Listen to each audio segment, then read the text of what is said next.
президенттік стипендияға ие болушыңар менен дагы бир жолу мен чын дилимден сиздердин баарыңыздарды куттуктайм. Аламанова Назик Батырбековна, Жусуп Баласан атындагы Кыргыз улуттук университети.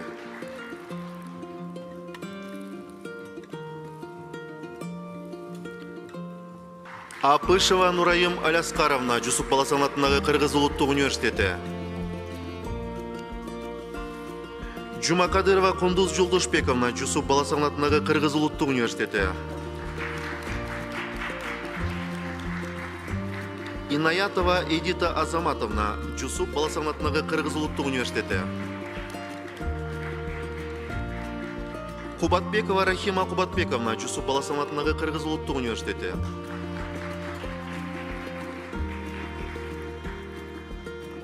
Темиркулов Акылмырза Аралбекович, Жусуп Баласан атындагы Кыргыз улуттук университети. Ниматова Бегимай Алтынбековна, Жусуп Баласан атындагы Кыргыз улуттук университети.